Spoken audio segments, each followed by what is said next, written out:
guys, good morning, mapagpalang Sunday everyone. Welcome back to my channel, Asawa ng Mekaniko. Ayan guys, welcome sa aking vlog for today guys. So nandito pala ako ngayon sa palengke ng Digos City. So umuwi ako sa bahay sa parents ko guys kasi need ng attention ang aking papa kasi may asthma siya. So bilang isang anak, so need din natin na alagaan ang ating magulang. So ito na nga guys, ikikwento ko sa inyo ang karanasan ko dito sa palengke guys. So ito na palengke is girenovate kasi yung palengke namin. Ito yung pansamantala nilang displayhanan muna guys.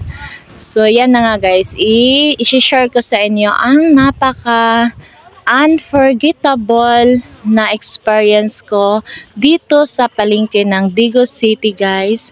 Way back, ang aking age ay 4 years old pa ako noon guys.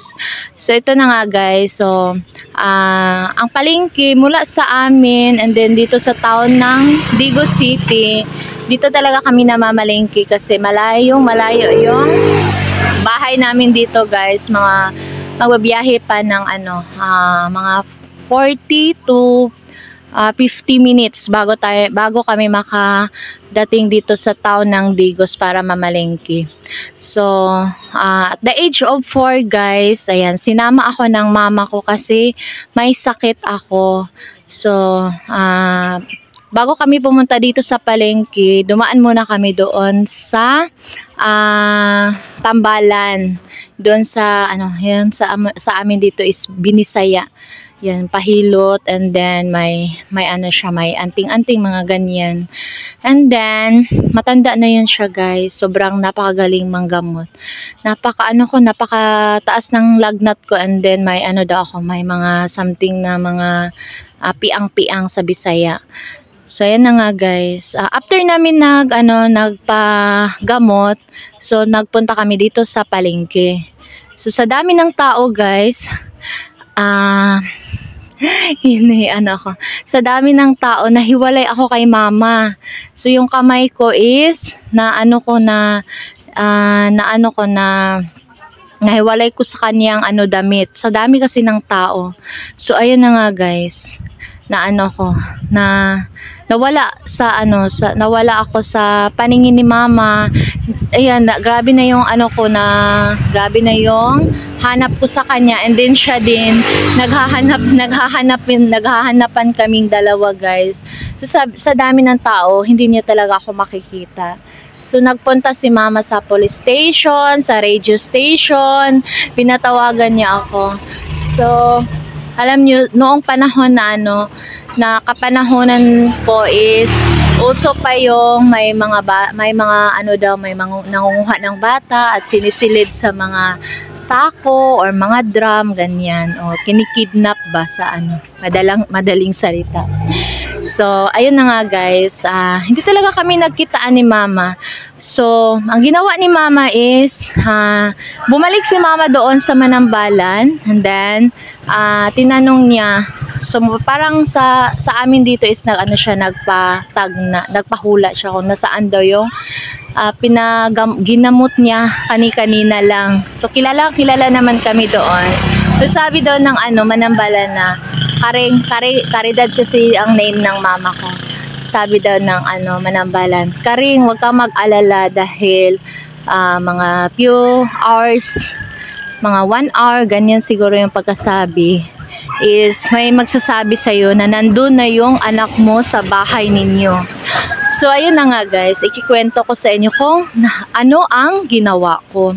At the age of 4 guys, ma-imagine nyo, may may tawag nito, may alam na yan na pauwi na babiyahe ka pa ng 50 minutes. Napakalayo talaga guys. Ang daanan namin is highway, ang side by side ang left side is puro manggahan and palayan. So ang nasa isip ko guys, ang hindi ko talaga makakalimutan is binaybay ko yung daan para talagang may nagga-guide sa akin, guys. Binaybay ko yung daan, dumaan ako sa mga palayan, napakaputi ko. And then, grabe yung iyak ko, mama, ganyan, yung baby, mga ganyan na iyak ba. Grabe yung iyak ko, guys, napakaputi ko. Basta maisip ko talaga na sa palayan ako dumaan. So, nasa gitna ako ng palayan, guys. May huminto ako kasi may tumawag sa akin. Hindi naman ako sa daan dumaan. Bakit may tao doon sa gitna ng palayan?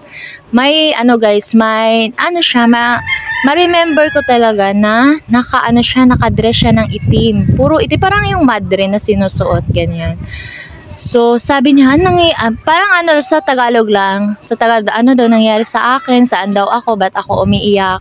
So, yun, sinabi ko, nawala yung mama ko doon sa palengke. So, saan ba? Hindi siya nagtanong, basta lang kami. Hindi siya nagtanong kung taga saan ako. Basta, ang ma-remember ko is, lakad lang ako, and then sumabay siya ng lakad. Nagsabay siya ng lakad sa akin hanggang na dumating ako sa kanto, and mula sa kanto, guys, is papasok dito sa amin is maglalakad na naman ng 2.5 kilometer. So, pagdating namin sa kanto, guys, is nakita ako ng best friend ng mama ko. Sabi niya, Elsa, ano nangyari sa'yo? Saan ang mama mo? Ba't napakaputik mo? Ganyan, ganyan. Sabi ko, nahiwalay ako sa mama ko, ti. Ganyan, ganyan. So, sabi, saan ang mama? Hindi ko alam. Baka hindi pa siya nakauwi. And then, alam niyo, guys, talaga, maniniwala talaga ako sa guys. Maniniwala talaga ako sa anghel. Lahat tayo may anghel, guys, alam niyo. Pagkatapos nagkita si mama at saka yung BFF niya, totoo talaga yung sinabi ng Manambalan. Sabi niya, di ba sabi niya, after an hour, may magsabi sa'yo na, Karing, nandun na yung anak mo sa inyo. And then, yun ang sinabi ni Auntie Weng na, uy, Karing, anong nangyari? Ba't si Elsa ganyan? Napakaputik. Grabe ang iyak. So, ayun, umuwi si mama na walang dala. Nakalimutan din niya yung binili niya. Umuwi siya, guys. Yun, grabe ang saya niya. Grabe yung, imagine, nagpunta siya ng police station, nagpa-radio station. Ayan, lahat na pinuntahan niya para makita ako muli. So, alam niyo, guys, talagang naniniwala ako na may angel ang lahat ng tao. Ayan. Sana na-enjoy kayo sa aking unforgettable moment dito sa palengke namin, guys.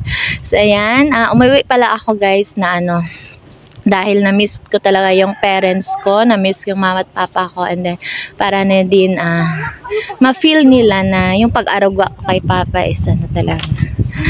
Kasi ayaw nilang sumama sa akin sa libungan. Ayan. So, yun yung si Marvin. Nagdala ng mga pinamalengke namin.